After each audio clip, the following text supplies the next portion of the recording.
Diabetes. Diabetes क्या होता है? ये जो मेटाबॉलिक डिजीजेस हैं उनमें से एक ये भी डिजीज है।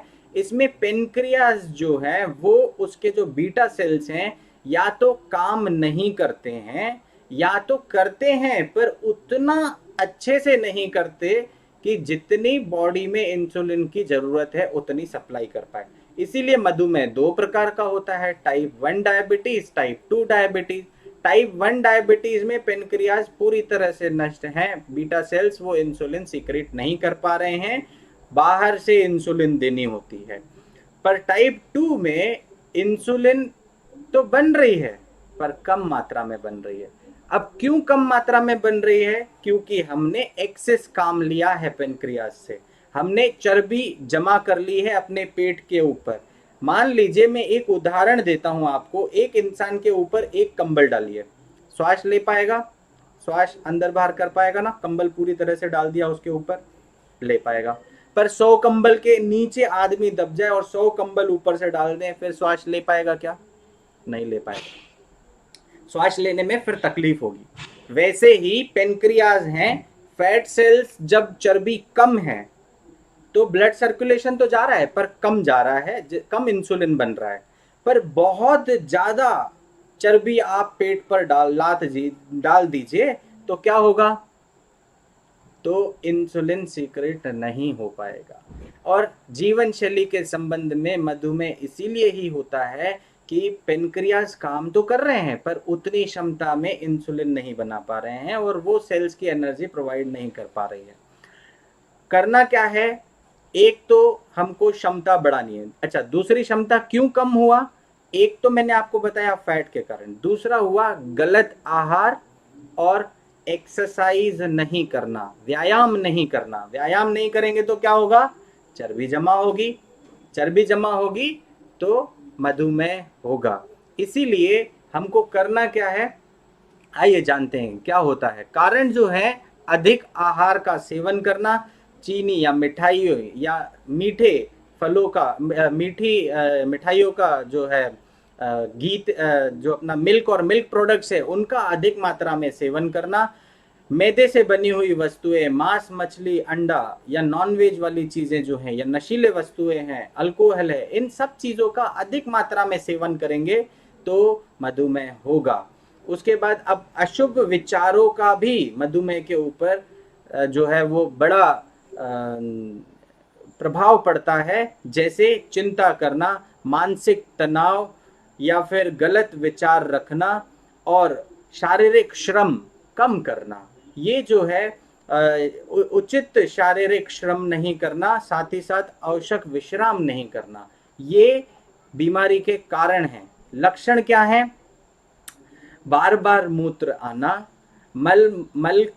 मूत्र का जो रंग है वो पीला हो जाना, या मूत्र गाढ़ा होना, या मूत्र में जो शक्कर है उसका आ जाना जब हम टेस्ट करते हैं तो उस टाइम में, या गंध आ जाना, और दुर्बलता का अनुभव करना, प्यास अधिक लगना, भूख अधिक लगना, पेट में जलन होना, शरीर का वजन व आंखों की दृष्टि घटने का, मतलब वजन भी घटता है साथ ही साथ आंखों की दृष्टि भी कम होती है। जो फोड़े हैं वो अच्छे होने के अधिक समय, मतलब जो भी घाव हैं, चाहे फोड़ा हो, फुंसी हो, या जो ऊंड है, ऊंड हीलिंग जो है उसमें भी समय कम लगता है, और अधिक जो प्यास है उसकी बढ़ोतरी हो जाती है, भूख में भी वृद्धि होती है। तो आपका वेट तो बनेगा ही, वेट तो बढ़ेगा ही। कभी कभी क्या होता है कि जब आप ज़्यादा खाते हैं उसके बाद भी आपका वेट नहीं बढ़ पाता है। कारण केवल एक है कि आपका कहीं ना कहीं इंसुलिन बराबर मात्रा में सीक्रेट नहीं हो रहा है। क्या करना है उसके लिए? उसके लिए हमको एनिमा लेना है, नीम के पानी के साथ एनिमा ले सकते हैं, व्यायाम करना है, और जो पेट पे प्रेशर डालने वाले जो आसन हैं उनको आप करें, योग अभ्यास करें, तो पेट की चर्बी भी कम होगी। और साथ ही साथ जो है जैसे मान लीजिए आप भस्त्री का प्राणायाम करते हैं, एक्टिव इनहेलेशन और एक्टिव एक्सहेलेशन, तो उससे क्या होता है, पेट का पंपिंग होता है। जब पेट का पंपिंग होता है तो मैक्सिमम ब्लड सर्कुलेशन जो है वो पेनक्रियास की तरफ पहुंचता है। जब ब्लड सर्कुलेशन पेनक्रियास की तरफ पहुंचेगा तो क्या होगा, अधिक मात्रा में इंसुलिन सीक्रेट होगा और सेल्स तक पहुंचेगा। सेल्स के पास वो जो ग्लूकोज एनर्जी प्रोवाइड करने के लिए बैठा हुआ है, ये उसको मदद करेगा। यही काम है इंसुलिन का। और आपको नहीं तो क्या होगा, अगर वो ताले की चाबी नहीं खुली, ग्लूकोज सेल के अंदर नहीं गया, तो रक्त में आएगा और जब आप चेक करेंगे तो सीरम ग्लूकोज लेवल्स जो हैं वो अधिक दिखाएगा। घर पे क्या कर सकते हैं, हम योग अभ्यास कर सकते हैं, पश्चिमोत्तासन कर सकते हैं। पश्चिमोत्तासन करने से भी पेट पे प्रेशर पड़ेगा। पाद हस्तासन कर सकते हैं। उसके साथ साथ अगर आप नावासन करते हैं तो भी एब्डोमेन पे आपका प्रेशर पड़ेगा, और अगर आप धनुरासन करते हैं उससे भी पेट पे प्रेशर पड़ेगा। तो ये कुछ आसन हैं जो आप घर पे कर सकते हैं। पेट पर गर्म ठंडा सेक करते हैं तो भी आपको लाभ देगा। अब इस स्थिति में क्या करना है, 1 मिनट आपको गर्म करना है, 2 मिनट ठंडा सेक करना है। देखिए हर किसी में ट्रीटमेंट का प्रोटोकॉल अलग अलग है, हर बीमारी में अलग है, इसीलिए इसमें आप 1 मिनट गर्म लेंगे और 2 मिनट ठंडा करेंगे। गर्म ठंडा सेक मैंने आपको ओबेसिटी वाले में बताया है। जीएच पैक आप कर सकते हैं। जीएच पैक का जो हम यहाँ पर हॉस्पिटल में जो ट्रीटमेंट देते हैं उसमें क्या होता है, गर्म पानी की थैली आगे पेट पे रहती है और ठंडे पानी की थैली पीठ पे रहती है। उसको फिर लपेट से हम पूरा पेट पे लपेट लेते हैं। तो क्या होता है कि वो कंटिन्यू 20 मिनट के लिए पेट पर गर्म पानी का सेक मिलता है। इस सेक मिलने से क्या होता है, जैसे ही ब्लड सर्कुलेशन बढ़ेगा, पेनक्रियास के पास ब्लड सर्कुलेशन जाएगा तो पेनक्रियास का प्रोडक्शन हाउस काम करना चालू करेगा और वो इंसुलिन को बनाना चालू करेगा और बना के सीक्रेट करना चालू करेगा। प्राकृतिक औषधि क्या लेंगे, तो ये जीएच पैक कर सकते हैं, ये आपको बहुत लाभदायक रहेगा। प्राकृतिक औषधि क्या कर सकते हैं, रात को हम जो है वो मेथी दाने भिगो दें। जब रात को हम मेथी दाने भिगोएंगे, 1 गिलास पानी ले लें, उसमें 1 चम्मच मेथी दाने भिगो दें। सुबह को उठें, वो 1 गिलास पानी पी लें और जो मेथी दाने हैं उसको चबा चबा के खा लें। उससे क्या होगा कि जो आपका ग्रीन इंसुलिन है, मतलब जो प्लांट इंसुलिन है, वो आपको मेथी के माध्यम से मिल जाएगा। जामुन की जो गुठलियां हैं उसका भी अगर चूर्ण बना के लेंगे तो वो भी बहुत लाभदायक रहेगा। प्राकृतिक आहार में क्या लेना है, प्राकृतिक आहार में ताज़े फल एवं सब्जियों का उपयोग करें। वो लोग जो डॉक्टर विश्वरूप राय चौधरी को फॉलो करते हैं और डीआईपी डाइट फॉलो करते हैं, और उन्होंने तो अपने काफ़ी मतलब डीआईपी डाइट के कमाल दिखे हैं, काफ़ी पेशेंट्स में उनका लाभदायक रहा है कि फ्रूट्स खाने से जो फ्रक्टोज शुगर है वो ग्लूकोज को कम करता है, और ऐसा होता है, ऐसा शोध भी किए गए हैं उनके द्वारा, और साथ ही साथ ये प्रैक्टिकल रिजल्ट्स हम अपने हॉस्पिटल में देख भी रहे हैं। तो उसमें कोई नुकसान नहीं है डीआईपी डाइट फॉलो करना, और उसी का ही कॉम्बिनेशन में ये प्राकृतिक उपचार अगर आप उपयोग करते हैं घर में तो स्वस्थ रहेंगे।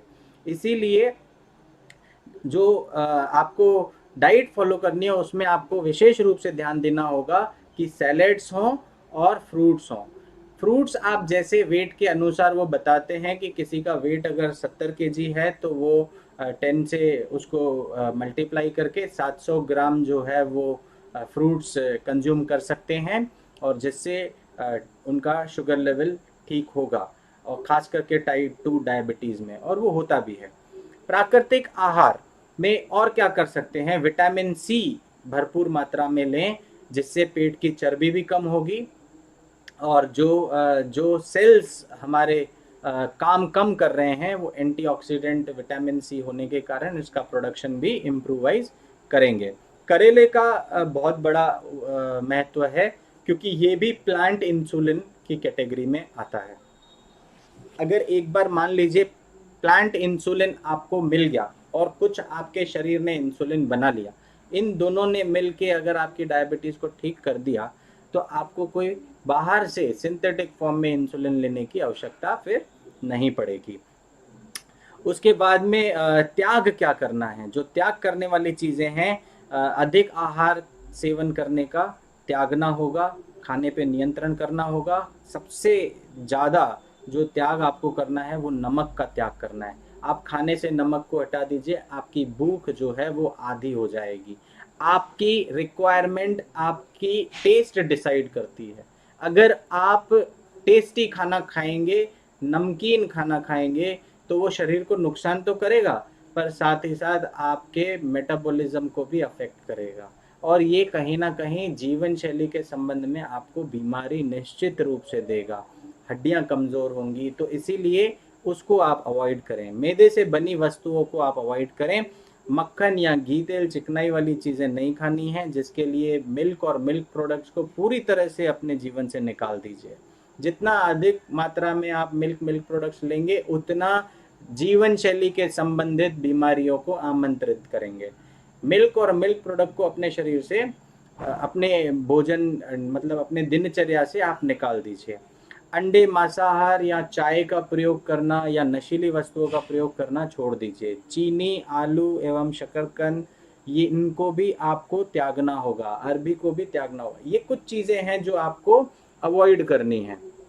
ऐसा करेंगे, निश्चित रूप से आप डायबिटीज़ पे विजय प्राप्त करेंगे, और आपको ठीक होने से फिर, क्योंकि आपने जीवन शैली सुधार ली ना, जो जीवन शैली खराब थी जिसके कारण आप बीमार हो रहे थे, अब आपने जीवन शैली हेल्दी वाली अपनाई है, स्वस्थ वाली अपनाई है, तो आप फिर पूरी तरह से स्वस्थ हो गए।